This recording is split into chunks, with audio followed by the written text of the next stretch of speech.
A las 12:01 de la madrugada del 1 de enero de 2026, Carlos Alberto Ventura fue detenido por 20 agentes ministeriales en la puerta del Palacio Municipal de Atoyac, Veracruz. La captura se produjo apenas 60 segundos después de que concluyera formalmente su mandato y con ello se extinguiera el fuero constitucional que lo había protegido durante 3 años. La escena ocurrió frente al edificio desde el cual ejerció el poder bajo la mirada atónita de funcionarios salientes, empleados municipales y algunos ciudadanos que aún permanecían en el lugar tras los actos protocolarios de cambio de administración. Minutos antes, el entonces exalcalde se había mostrado relajado.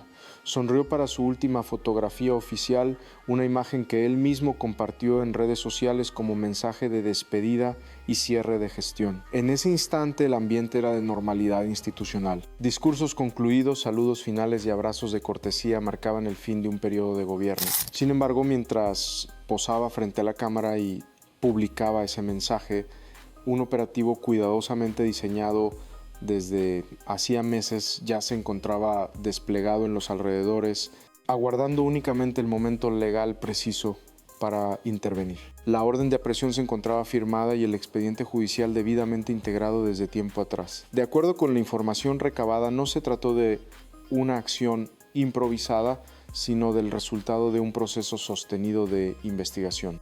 Durante varios meses, las autoridades reunieron pruebas documentales, testimonios y registros que permitieron sustentar jurídicamente la imputación. Sin embargo, mientras Carlos Alberto Ventura conservó la inmunidad constitucional derivada del cargo, ninguna acción podía ejecutarse de manera legal. La investigación avanzó de forma paralela al ejercicio del poder municipal, quedando en espera del momento en que la protección jurídica expirara. Ese punto se produjo exactamente al marcar la medianoche. A las 12 horas, el fuero dejó de tener efectos legales. No fue necesaria una notificación adicional ni una resolución posterior. 60 segundos después, las autoridades procedieron a ejecutar la orden judicial. El operativo, identificado internamente como reloj de arena, fue diseñado bajo criterios de discreción y control.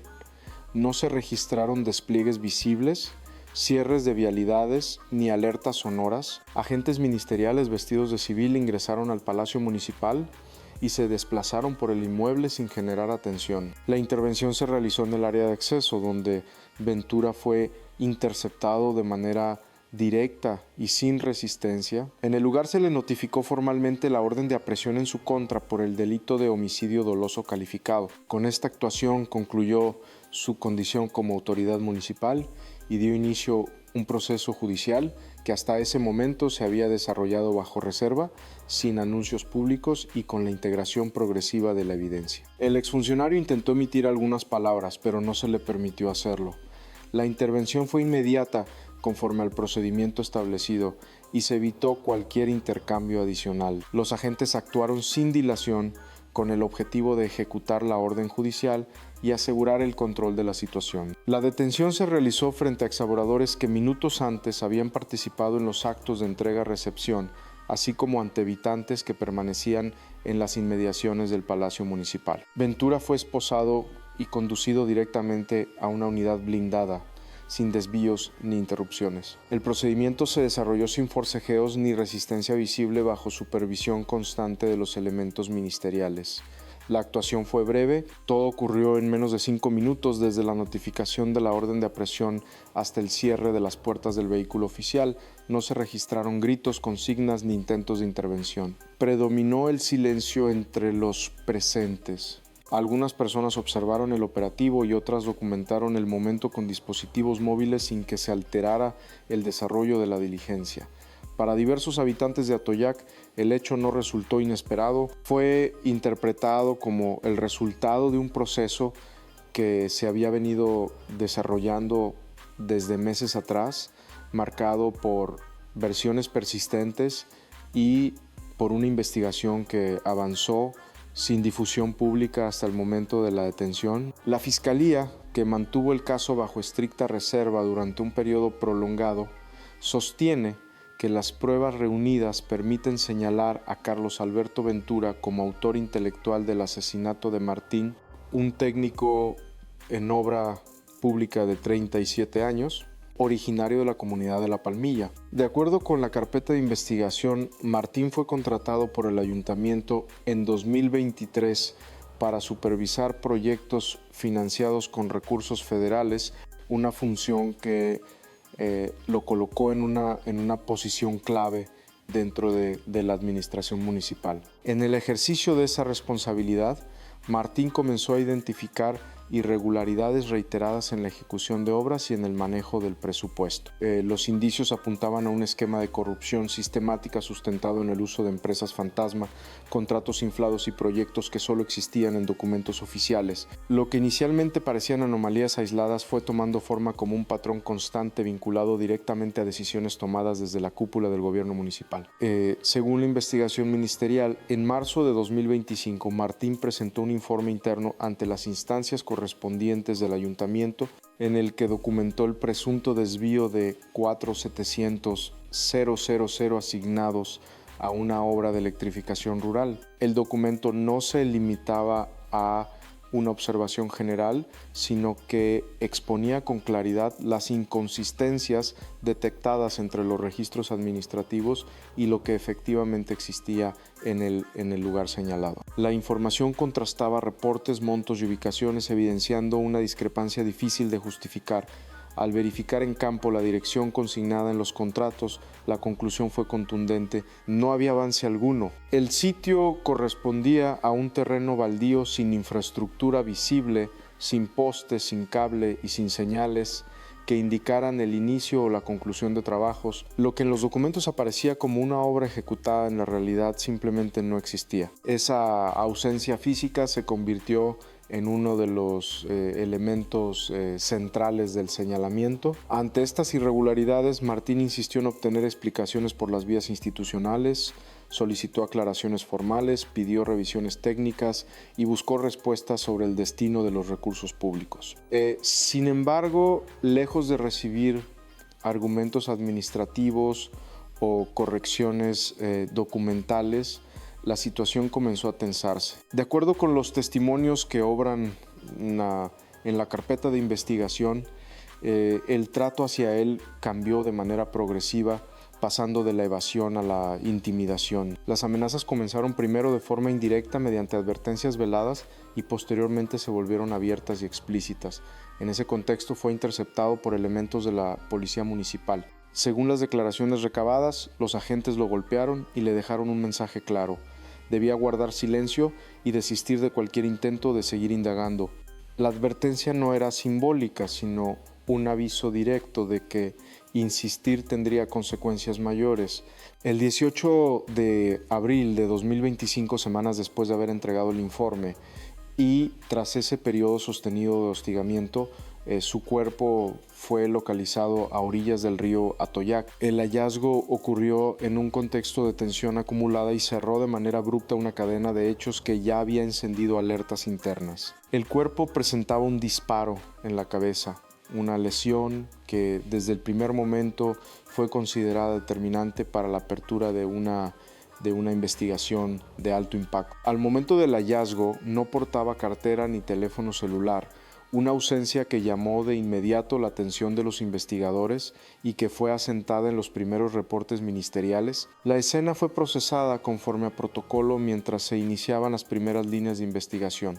Sin embargo, entre las pertenencias que aún conservaba, un objeto en particular adquirió relevancia inmediata. Dentro de su mochila se encontró una libreta escrita a mano que con el paso de las diligencias sería considerada la prueba clave del caso. No se trataba de un documento formal ni de un archivo digital, sino de una anotación personal sencilla y directa.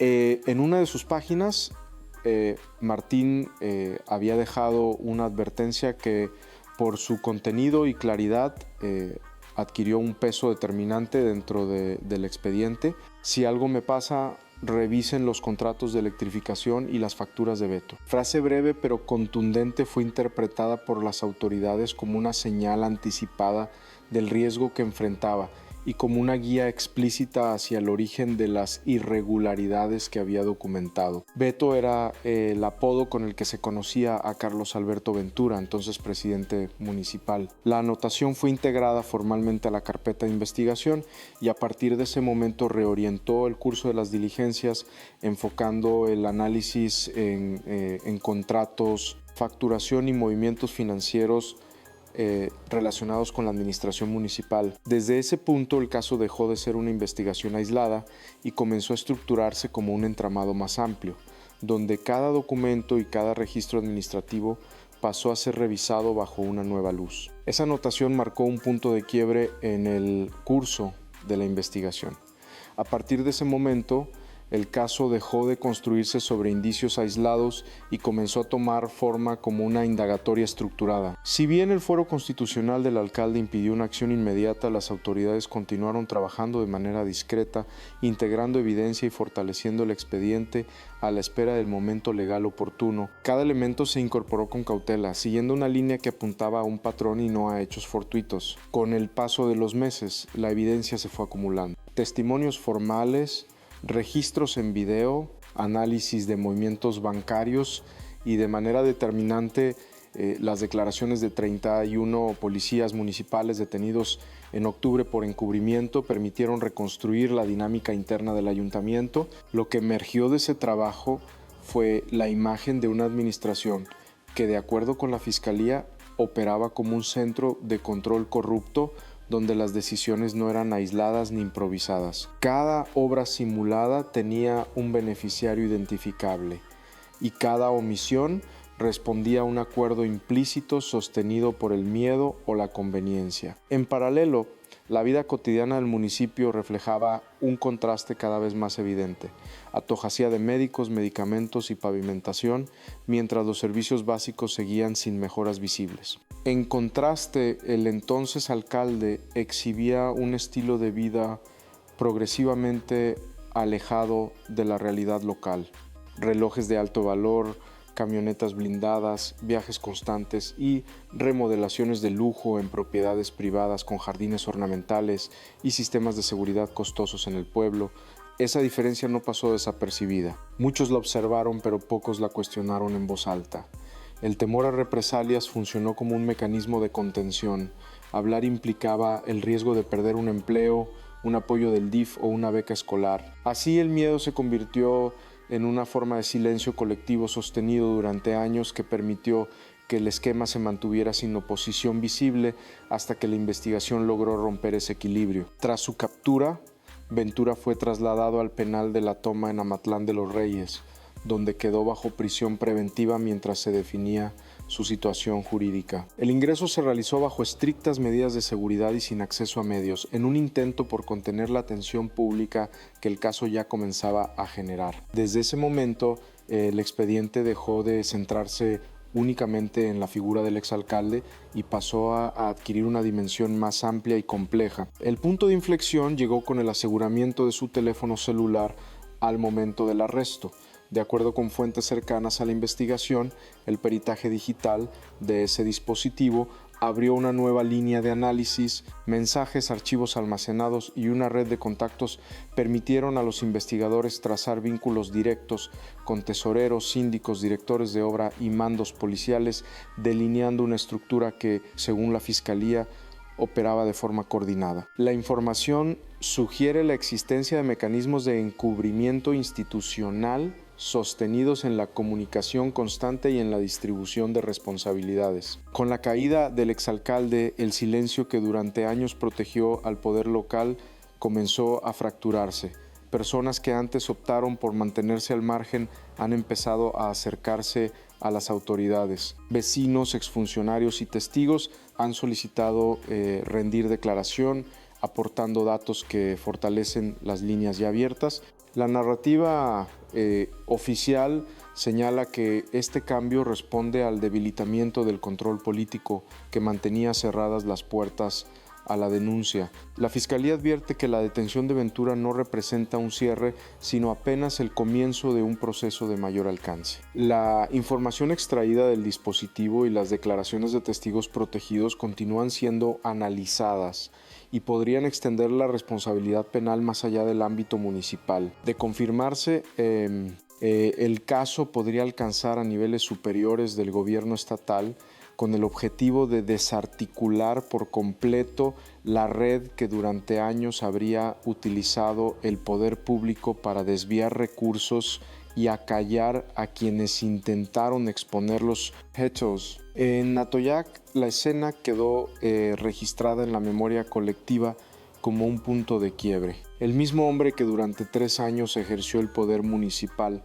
que encabezó actos oficiales y controló decisiones clave, pasó en cuestión de minutos de despedirse con sonrisas calculadas a ser esposado en absoluto silencio. No hubo discursos finales ni gestos de autoridad, solo la transición abrupta entre el cargo y la condición de detenido. Para muchos habitantes la imagen sintetizó un cambio largamente esperado. No fue un estallido social ni una confrontación pública, sino un acto discreto que marcó el final de una etapa. La ausencia de ruido contrastó con el peso simbólico del momento, el poder dejó de ser un escudo y el cargo perdió su efecto protector. La historia aún no ha concluido. El proceso judicial continúa y las investigaciones siguen abiertas. Sin embargo, el mensaje que deja esta detención resulta contundente. El fuero puede retrasar la acción del Estado, pero no la elimina. La evidencia permanece, se acumula y tarde o temprano alcanza a quienes creyeron que el tiempo y el cargo bastarían para mantenerse al margen de la justicia. Ok,